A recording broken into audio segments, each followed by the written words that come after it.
Boozed and Confused is a comedy and weird topic podcast. Adult language may be used, probably by me.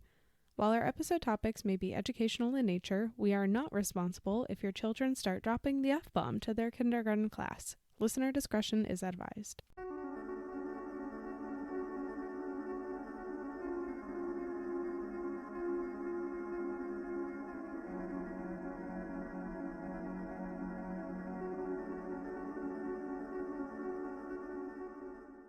Howdy, folks. Good day. Did you miss us? We missed you. I'm sure you didn't even notice we were gone. I didn't accident. notice we were gone either. I'm Carolanne. I'm Matt. And this is Boozed and Confused. Supposed to be a weekly podcast. We've slowly become every other week. Accidentally. There's just been a lot going on. If you can tell, I probably still sound like shit. I'm on the mend. We're good. But yeah. I would argue that we always kind of sound like shit. Always. That's our MO. Always. It's always weird hearing yourself back on playback. Yeah, so that's why I never do it. Yeah, like in my head, like I've got like a deeper register, but then when I hear it, it's like I sound like Squidward or no, I'm Squidward. You're Squidward. I'm Squidward. Yeah, I know. That's why I never listen to anything anymore. Remember the days where I used to spend like so much time editing, and now we just don't give a fuck. So it's great. I've never touched the editing. Yeah, no. Because I would just hit delete. Yep, exactly. And just post like an hour long like white noise audio, like the same one every time. Or just like you just slowly slurping a beer. Ooh, having a whiskey. All right. Well, today's episode, we're going to do a fun little list verse that talks about some creepy, like forgotten but still active and yet dangerous cults. And some of these are a little bit newer to me, so I'm excited. But I think before we get into it, just a couple things. I'm not going to do like the full housekeeping. I'll save the rest till the end. But I do want to call out, actually, we got a review last week while we were out. It's one of my favorites. So this one is from Great Britain, and it says, "Love it. Don't miss an episode. Great pair to listen to. I'm not entirely sure they know what they are talking about, but don't let that spoil a good show." From English Linus. I've never been called out so accurately before. English Linus, you are correct. We have no idea what the fuck we're talking about. English Linus, if you support a football team, let us know which team you're supporting. Yeah, it's a little bit of a rough subject in this household. So hit us up on Insta, send us a DM, or we'll find you. Maybe we'll slide into your DMs. Yes, sports aren't for everyone. So if you're not, that's okay. Send us your favorite movie or great. Video game. And also, we'd love to send you some Boozed and Confused stickers if you'd like them. So you can put them on stuff. On anything. All right. Well, what are you drinking before we get into it? Well, I think we struck gold at Costco this time. I think we did too. You picked out the Lagunitas pack, and it was like, I don't know how many beers. A lot. 24 beers. And when I unpacked them, I kind of chuckled because, I like my beers a little heavier. This is the Maximus Colossal IPA. When I look at a beer, I don't look at the can. I look at the number. This is a 9. High can this you is get? A 9. So I'm into it. It's a hefty IPA. But yeah, half of the pack is these. Excellent. So I won't drink those unless I want to go night-night. The other half is all yours. Yeah, great. So I am not drinking a 9% beer. I'm drinking a Lagunitas that's called Island Beats. It's a tropical IPA, and it's only 5%. And it's actually really refreshing. It's like a nice, summery feeling beer. So kind of enjoying it. But yeah, all right, well. Yeah, actually, you know what? I actually did finally read this, and this is... on the can, there's some lore, some can lore. Oh, it says, emerging triumphant, scrambling to the highest peak on Olympus, proclaiming to gods and mortals alike, once and for all, lorem ipsum dolor. That's good. I like that. That's nice. Yeah, that's Latin. I don't know what it means. Sounds awesome, though. It's probably like, I have stinky feet. Yeah, that's exactly what it means, actually. So, all right. Well, I think we're just gonna get into it. Then we'll do the rest of our housekeeping shit at the end if you stick around for that long. So. Yeah. You know what good movement didn't actually begin as a cult? I have no idea.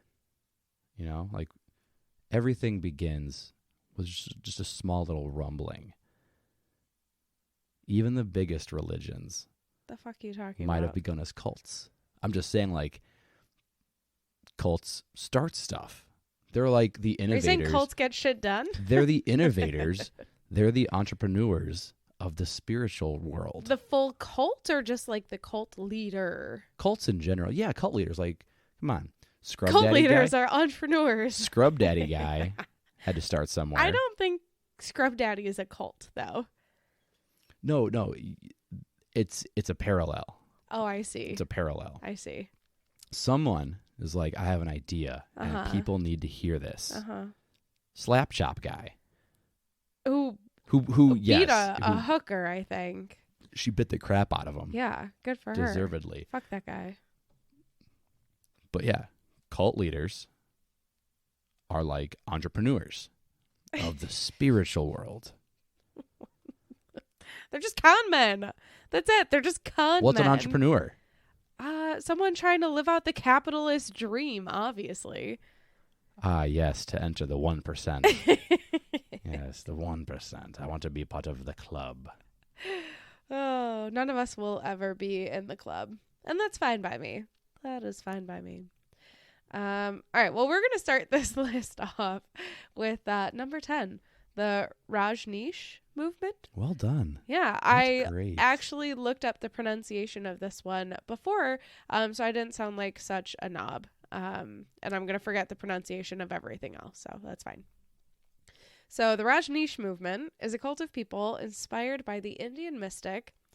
Yep, here we go. Bhagwan Sri Rajneesh. There we go. Also known as Osho. Osho? Let's go with Osho. He was born in 1931, died in 1990. Rajneesh was a controversial philosophy scholar and professor, and he founded the movement between the late 1960s and the early 1970s. And this was after the University of Jabalpur officials forced him to resign from lecturing in 1966 due to his controversial views about multiple aspects of life, especially marriage, which he referred to as social bondage. Oh, why does that sound so icky? Social bondage. Ew, I don't like that. He sounds like he was spited or just had like a really horrible partner. Yeah. The movement was very controversial in the sense that it took families away from cities and put them in isolated areas where they denied children the opportunity to go to school. That's a good start for a cult. You got to isolate the youth. Yeah, you got to isolate the youth. You got to keep education as far away from everyone as possible. When the cult started having problems with Indian authorities, they relocated to Oregon in the United States. What? That's a jump. It's a very forward-thinking part Yeah. of the country. The group met its Waterloo there due to a wide range of criminal activities, including the largest wiretapping operations in U.S. history and the largest immigration fraud ever recorded. The movement is also responsible for the largest bioterrorist attack on American soil. And in 1984, the movement poisoned salad products with salmonella at local restaurants and shops. Holy shit. Have I really never heard of this before? It just sounds like another day in rolling the dice at eating bagged lettuce. Yeah, I mean, from really, truly. your local grocer. It's just if it's not one thing, it's another. Rajneesh was subsequently prosecuted, convicted, and deported. And since his death, the movement has steadily declined, but it is still in existence in small units in the United States, United Kingdom, Germany, Italy, and the Netherlands. Right, so still many parts of the world. Yeah, that's nice. Putting some spice on your salads. Yeah, I'm going to have to look that up. That shit is wild, but also kind of feels a little bit like I've seen a Law & Order SVU episode about this. So I'm going to have to go back and take a look. Yeah. Yeah. I would not have joined this cult. The Rajneesh one or the one we're about to do? No, the Rajneesh. Oh, I actually might have joined this one on just the name alone. Of course. the Order of the Solar Temple. Not going to lie, I first read that as Templar, which is way cooler than Temple. Yeah. They are a modern religious cult established in Geneva, Switzerland. They are also known as the Solar Temple and the International Order of Chivalry Solar Tradition, or Hermetica Fraternitas Templi Universali. It was founded by Luc Jouret and Joseph Di Mambro in Geneva in 1984. The group used tricks to manipulate members into believing what it preached. The cult activities also borrowed from the New Ageism and several Freemason rituals.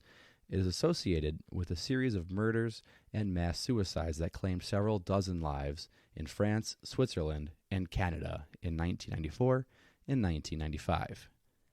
In its heyday, the order had a presiding council and multiple lodges around the world where they performed initiation rites and ceremonies.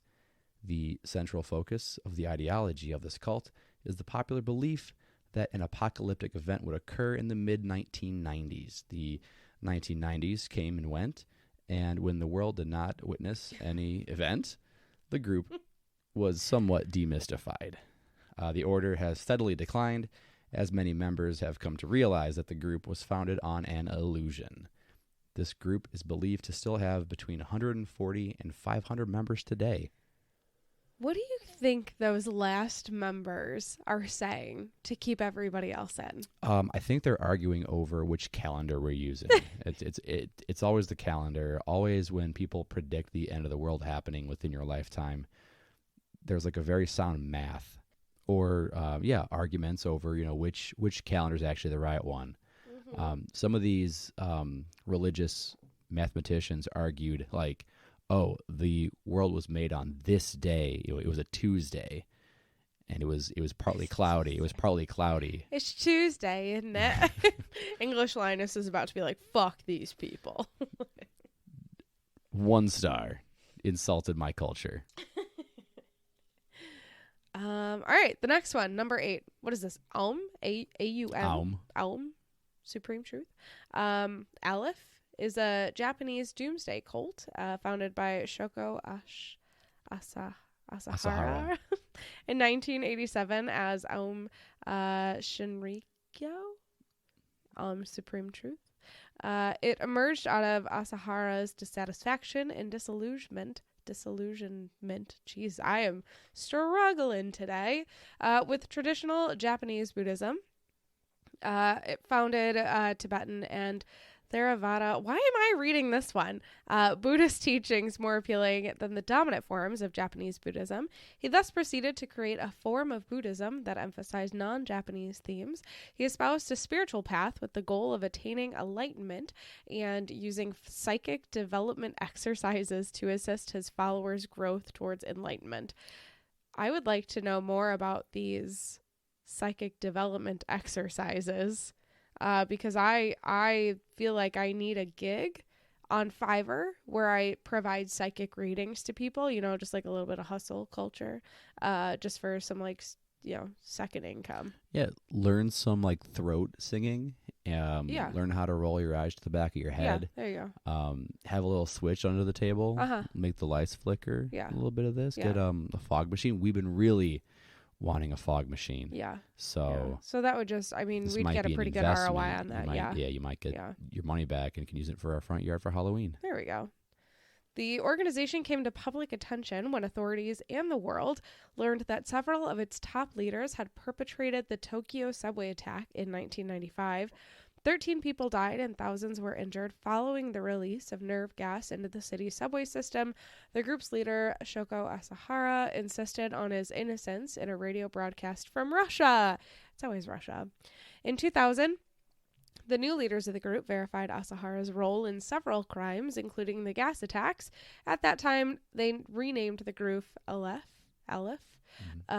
On July 6, 2018. After exhausting all appeals, Shoko Asahara and 6 other members of his cult were executed for their role in the deadly attack. In 2019, an Aum sympathizer, Kazuhiro Kusakabe, admitted to Japanese authorities that he intentionally rammed into pedestrians crowded into narrow Takeshita Street in the Harajuku district as a terrorist attack in retaliation for the 2018 execution of some Aleph cult members. And although the organization has steadily declined, it is largely forgotten since the death of Shoko Asahara. The cult is still very active in Japan. That's wild. I feel like I knew some of the stuff, like maybe the subway attack. I don't know that I remember anything from that 2018 execution or the 2019 terrorist attack. Yeah, let alone, the execution. I've gotta wonder how they do it over there. Yeah. This article is so interesting, or this listicle is so interesting, because I feel like we've done a couple of cult episodes before. We did Nexium, and then we did one that was like kind of an array of weird ones, like foot fetishes. My favorite. And UFOs. No. It wasn't a foot fetish. I just remember now because of this last cult. It was a Japanese-based cult. It was like a spaceship cult that was like in somewhere in like the western United States, and they wore cowboy hats. A lot of cowboy hats. Yeah. Very unsettling. Yeah. So maybe I'll link to those 2 episodes in the show notes. But yeah, I feel like a lot of these are just fucking weird ones that I've not really heard a lot of detail about before. So. They're just not doing their job. Yeah. They're just not doing their due diligence. There you go. They're not very active on social media. I could tell you that. That could be the key. That could be the key. All them kids are on TikTok. Get your cult leader in their garb doing some flossing or something. Honestly, flossing's not cool anymore. Never mind. That was really cringy to say. That was really cringy to say. It's and I'm not taking it out. Too much bluey. That's great. Yeah, this next one, we come back to America, where the cults are grass-fed beef and corn. Yeah, the Purdue of cults over here, the Tyson of cults. Yeah, so this one's called 12 Tribes, which immediately gives me an Old Testament vibe, right? The 12 Tribes of Israel. The 12 Tribes is a controversial religious group and an alleged cult that was engulfed in allegations of abuse, kidnapping, and murder in its heydays. The group was founded in Chattanooga in 1972 by a former carnival barker and high school guidance counselor, Gene Spriggs. That's a really weird overlap. It's a great job combination. During the school year, I'm going to counsel your kids, but then over the summers, I'm going to be a traveling carny. I'm going to yell at people. Yeah, what? Yeah, so the 12 Tribes reputes itself as seeking the restoration of what its members believe to be the truest form of Christianity, which there are many people who believe that they are the true Christianity. The organization had grown to more than 3,000 followers before Spriggs passed away in 2021. He left the movement without a formal leader and facing an uncertain future. Spriggs died at the age of 86 years old. When he founded the movement in 1972, he was able to steer the group to popularity with its youthful energy. Still, as Spriggs advanced in age and without handing over to a deputy, the group declined in popularity. 12 Tribes is no longer in the news, but the organization is still very much active. Apparently, they like to talk to their people on the Appalachian Trail. Yeah, that's really... So there's videos, if you're interested, there's videos, I think, that correspond to a lot of these ones that we're going through. That's so interesting to me, though, that he was that old, likely died of like some natural old age shit, and opted to not identify a leader of the cult moving forward. It almost feels like a fuck you guys, if I can't have you, no one can. Oh. Good luck without me. Yeah, you know what I start mean? some infighting. Yeah. You get 12 Tribes version 1, version 2. Yeah, there you go. Yeah, you got a lot of options. We should go hiking over here. No, absolutely not. Nothing tickles me more than talking to people trying to get me to join something. Yeah. Nothing tickles me because I play the best idiot. Absolutely. Yeah, I think our internet is Google. That's not an option. All right, number 6, the Family International. This is a great picture, by the way. Yeah, this one is.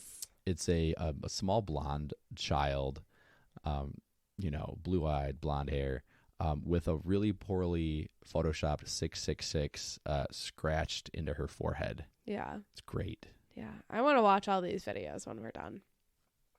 So the Family International is a Christian new religious movement founded in Huntington Beach, California in 1968 by David Berg.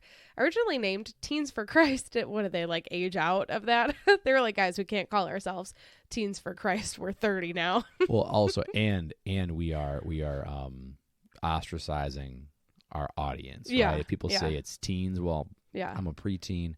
I'm a preteen. I'm an adult. I'm a preteen. I'm too old. Yeah. The group has undergone different names, but particularly gained notoriety as the Children of God. COG, C-O-G. One notable thing about this group is the consistent name change. In 1978, it was renamed the Family of Love, which was eventually shortened to the Family, as all good cults call themselves. The group has been accused of child sexual abuse, physical abuse, exploitation, and targeting of vulnerable people. That last piece is really just like any cult, I think. The targeting of vulnerable people.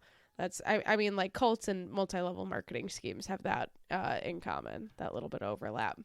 I don't know what's more ominous, the Family of Love or just the Family. The Family. The Family reminds me a lot of the old Italian mobs, the outfit, the Chicago outfit. Yeah. Tell me more about Italian mobs. What's your favorite Italian mob movie? It's not The Godfather. I can tell you that right now. In the 1970s, David Berg introduced a new recruitment strategy that he dubbed flirty fishing, which involved letting young, attractive female members of his cult entice men into the group through sexual seduction. And he also discouraged members from working and sending their children to school. Another one where you just take kids out of education. What does that do? Removing kids from education or controlling what they learn, like removing books or banning books or rewriting history. What does that do? Sorry, I'm on one. It's a hell of a lot harder to unteach children as it is to seduce dudes at bars. Yeah. Members were made to live in large communes, typically with 4 or 5 families under one roof, as they awaited an impending apocalypse.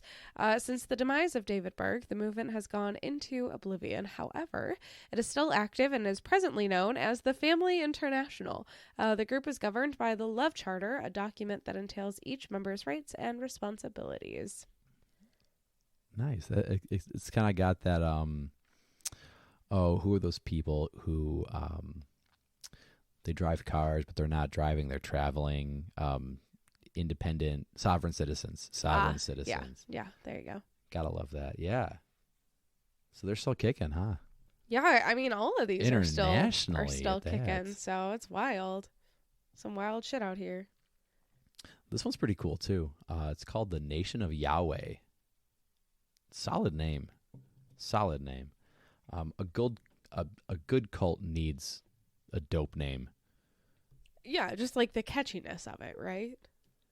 The Nation of Yahweh. We don't need borders here. It's just the nation. So this goes back to 1978. Hulan Mitchell Jr. left the Nation of Islam. There it is.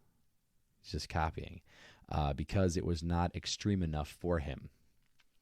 He re-christened himself Yahweh, Ben Yahweh, and founded the Nation of Yahweh in 1979. The movement's goal was to move African Americans, who the group believes are the original Israelites, to Israel. The movement accepts Yahweh Ben Yahweh as the Son of God. At the height of its popularity, the Nation of Yahweh had satellite temples all around the country and a lucrative business empire of apartment complexes, hotels, stores, and fleets of Greyhound buses and Rolls-Royce cars. Soon enough, the movement's founder was indicted on federal racketeering and extortion charges and convicted of conspiracy to commit murder. The conviction of Yahweh Ben Yahweh in 2001 and his death in 2007 sent the group members into near oblivion.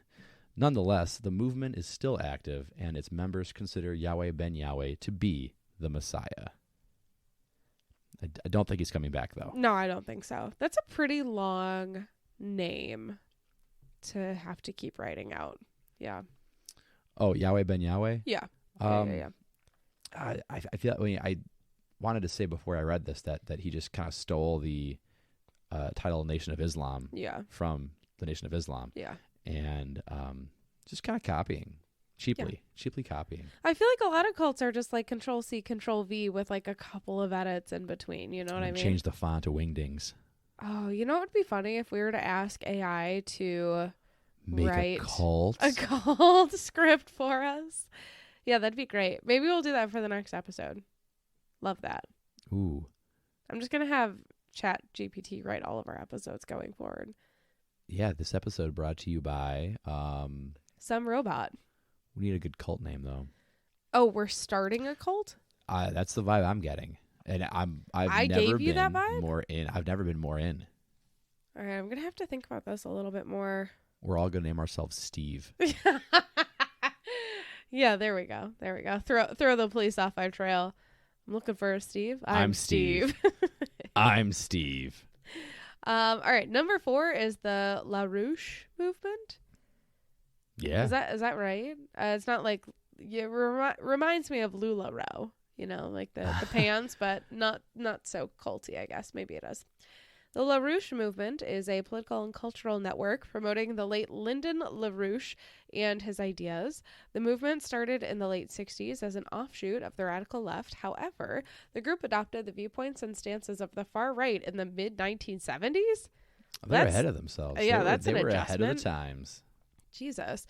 LaRouche in his lifetime ran for the office of U.S. president unsuccessfully 8 times. Never give up on your dreams.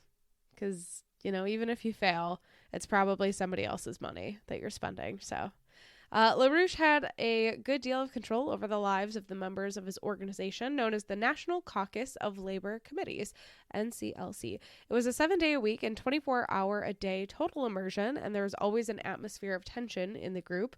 LaRouche himself was a political chameleon who changed ideology to suit himself and is widely regarded as the father of political conspiracy theory. He also promoted violence and accused members of his movement of not being tough enough on political opponents. Is this asshole why we're here today in this current political climate? Because I have a few words. Well, I have a few words. It all starts with the smallest domino falling, so it's a possibility. In April 1973, LaRouche ordered members of his group to attack members of the Communist Party and others in a daredevil plan called Operation Mop Up. In the following months, there were 40 fights at gatherings of communists, and many LaRouche members were arrested. LaRouche died in 2019 at a ripe old age, and today the movement is largely forgotten, but the movement is still alive, and its members still participate in American politics. Oh, wait a second. I'm gonna do some digging on that one. We might have our new episode. If it turns out that fucking Marjorie Taylor Greene is secretly the new LaRouche movement leader, I wouldn't be shocked. It's not the best leader to have either. No, I just think she's actually a Russian puppet, but we'll save that for another day. Wouldn't that be something? It's kind of like when people think that stormtroopers didn't know how to shoot. Like in A New Hope, when they're all shooting at like Han and Luke, and they miss every single shot. Yeah. But then when they escape, Moff Tarkin is like, "Did you plant the homing beacon?" Because he didn't care about these 2 guys. He cared about the rebel base. It's a bigger picture. It's a bigger picture. He told those troopers, "Hey, shoot, make it look real, but don't actually hurt them. We got to get them back to their base where there's more guys." Yeah. Big brain energy. Grand Moff Tarkin. Really underestimated. Underrated. Are you comparing him to Marjorie Taylor Greene, or? I actually might be. Yeah, I was going to say, how did that transition happen? I actually might be giving her way too much credit. Anyways, this next one is called the Remnant Fellowship. Now, I actually almost did an episode on this back in the day. It's a cult that mixed weight loss with Christianity. It's actually all the 2000s diet moms who are still drinking their Slim Fast. Yeah. So the cult leader, who I'll tell you now, is super dead. died in a plane crash, along with every other leader of that cult, has the biggest hair of any cult member. Cult leader you can ever think of. The biggest hair. I look forward to looking this picture. Oh. Yeah, that's her. She's That's dead. her? Super dead. Oh, yeah. No, super dead. Oh, shit. You know who she looks like? You know who she looks like. You know. I don't. Search your heart. You know it to be true. I'm not going to say it. Who? No. I'm definitely not going to say it now. Who? No, I don't know. So you're not going to say it because you don't know? Barbara Streisand. What? No! No, she looks like the fucking lady on TLC who has the Medium show. Oh, what's her name? Yeah, the Jersey Shore. Yeah. No. They have a very similar hairstyle. Well, she's dead. Well, the cult leader is dead. They crashed into like a lake or something, if I recall correctly, a couple years ago. So the Remnant Fellowship is a movement with a church in Brentwood, Tennessee, that preaches weight loss as a spiritual assignment. The movement was founded by Gwen Shamblin Laura, an exceptionally thin woman who taught members to pray when they have cravings for food, as if to like pray away the hunger. Her teachings linked diet culture with holiness, and she taught her church members not to bow to their refrigerators and to only bow to God. In reality, Gwen used her influence on her members to exert control over their finances, marriages, custody arrangements, and parenting. She would eventually encourage members of the movement to sever all ties with the outside world. She compelled her members to dress gorgeously to portray an image of happiness, joy, perfection to the outside world when they were actually suffering internally. Yeah, if I can't wear athleisure, I'm out. Goodbye. Oh no, we only wear no leggings. Not for me. Not for me. No, we shop at was it Macy's? Oh, I was gonna say, Kirkland's signature for me. Back in May of 2021, she, her husband Joe, and the 5 other leaders within the Remnant Fellowship died in a plane crash outside Smyrna, Tennessee. Being the only popular leader in her church, the Remnant went into near oblivion upon her death. However, the movement is still active, with some large members committed to upholding the teachings of Gwen Shamblin Lara. Weird, not fun story. There was someone that I know in my life who's like a cousin was in this cult. Have we talked about this? I feel like we've talked about this. Only off mic. Yeah. Only off mic. Yeah. Interesting. Yeah. So someone I know knows someone in their family who either is or was in this cult, and they described holiday dinners as very uncomfortable. Okay, well that could apply to a lot of us without the cults. Like Thanksgiving, you're gonna eat that. Yeah. That's not very holy of you. Oh. Well, if you leave off the holy part, yeah, that's how a lot of my family dinners go anyway. It's like combining fat shaming with a tinge of religion. Yeah, there you go. Yeah, because if you just hide being an asshole behind some like religious views, it's somehow more okay. Yeah, so take your Slim Fast shakes and just throw a couple prayers in front of it, and there you go. Now it's fine. Or just don't eat anything. Yeah, there you go. Yeah. That's even holier. Yeah. All right, number 2, Heaven's Gate. We all know Heaven's Gate. We've definitely talked about Heaven's Gate before. We all know Heaven's Gate. This is one of my favorite cults. So Heaven's Gate is an American new religious movement founded in 1974 by Bonnie Nettles and Marshall Applewhite. Applewhite. Known within the movement as Tea and Doe, respectively. Tea and Doe met in 1972 and went on a journey of spiritual discovery, identifying themselves as the 2 witnesses of revelation. Wow, amazing timing for them that they're the only 2 people that witnessed it, you know? That's incredible. It's not as crazy as claiming that a worm that you found in the dirt is like living in a hat and telling you Bible scriptures. Is that a thing? Yeah. Is that in this thing?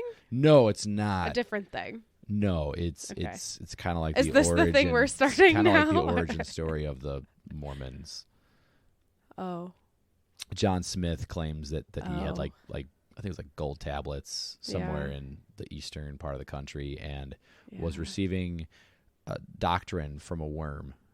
Yeah. South Park does a really great coverage of Okay. it. Okay, great. Well, so tea and dough attracted a following of several hundred people in the mid-1970s. In 1976, the movement stopped recruiting and instituted a monastic lifestyle. The central belief of the group is that followers could transform themselves into immortal extraterrestrial beings by rejecting their human nature. Then they would ascend into heaven, referred to as the next level or the evolutionary level above human. The cult's doctrine and beliefs led to the largest mass suicide on American soil, involving 39 victims. No one really hears about Heaven's Gate anymore. However, there are two people who still manage the movement's online presence and teach about its doctrine. Yes, you can go to the website and it's like a blast from the past. Oh, I've been crazy. to the website recently. The thing that I most remember about this cult is the comet Hale-Bopp. It's somewhere in like the late 90s. Yeah. Hale-Bopp was, I think, probably like the last visible comet of like notoriety. 'Cause, Yeah, like, yeah. there was that one with the two tails that we saw up in wherever the hell we were, Yeah. which you had to really see it, really imagine that you saw it. But Hale-Bopp got pretty close. Interesting. I remember my dad bringing home pizza from like Pizza Hut, and then us looking at the comet. That's amazing. It's a core memory of Yeah, mine. that's a great memory. But they believed that there was a spaceship hiding behind the comet.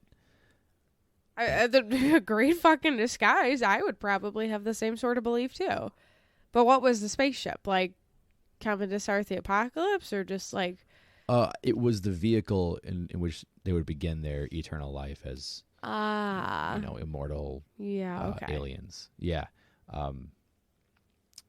Yeah, the website is great. You should go to the website. I look forward to it. I Well, I mean, believe- somebody's got to be buying like the domain and shit, right? Like www.heavensgate.com. There's currently a red alert on the website. oh, what's the red alert? It just says red alert. It's like a GIF. What? Wait, hold on. I'm not sure how accurate things are, but it's pretty cool. It's pretty cool. It's like one of the first websites ever made. That's how old it looks. Oh shit! Yeah, this is like okay, I see it now. This is wild. What? Just think, someone put so much effort into making that like logo, and they stole the Green Bay Packers G. Okay, so you can order transcripts of videotapes. You can order hard copy editions of a book for $45 and it includes shipping and handling via priority mail. This is really going back. This is some old stuff. We might need to get some material. Might take a while for it to get here. This is wild. I'm going to dig into this a little bit more.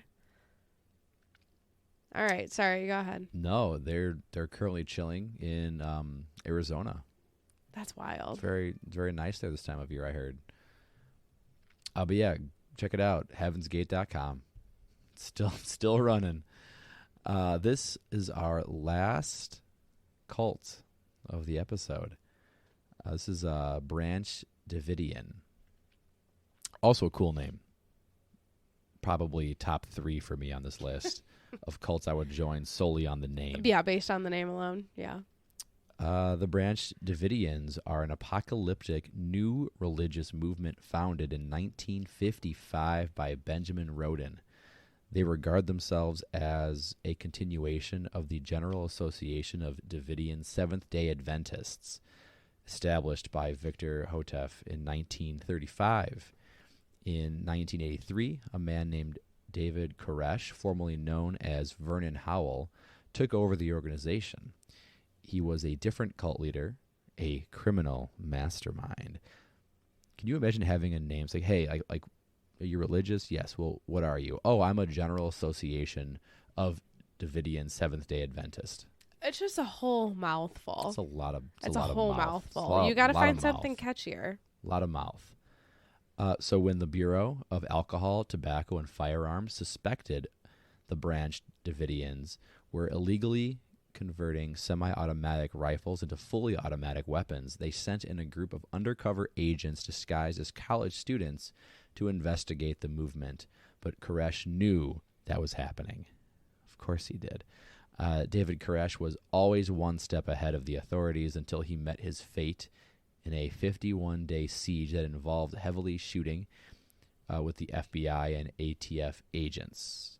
76 Branch Davidians died in the attack, and 4 ATF agents were killed, with 16 wounded.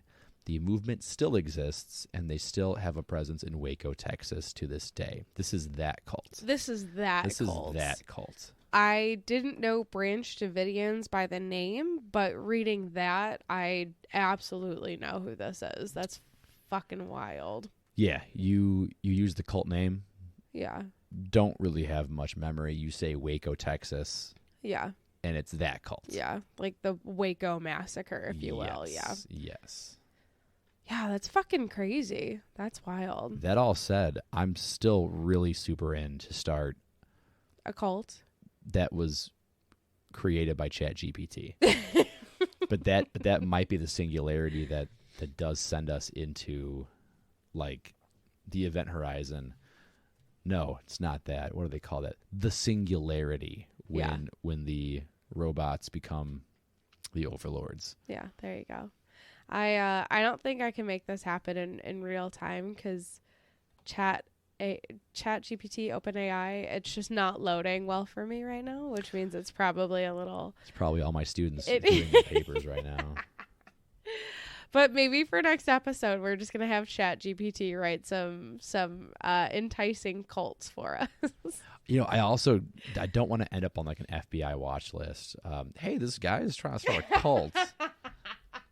Should probably get him. Let's get him on tax evasion. Yeah, yeah. Please, IRS, don't look at our taxes. I promise we paid.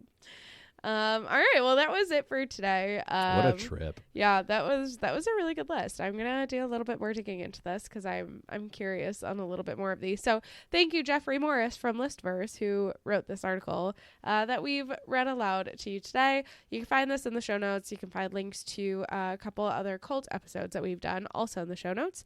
And yeah, that's it. If you like this episode and you want to support us, the best way you could do that is by leaving a review, like English Linus did. And, you know, he or she is right. We don't know what the fuck we're talking about, but hopefully you enjoyed the wild ride with us. The one thing I learned about being an adult is that everyone's faking it. Yeah, everyone's just making shit up every day. Look at the government. Yeah, that too.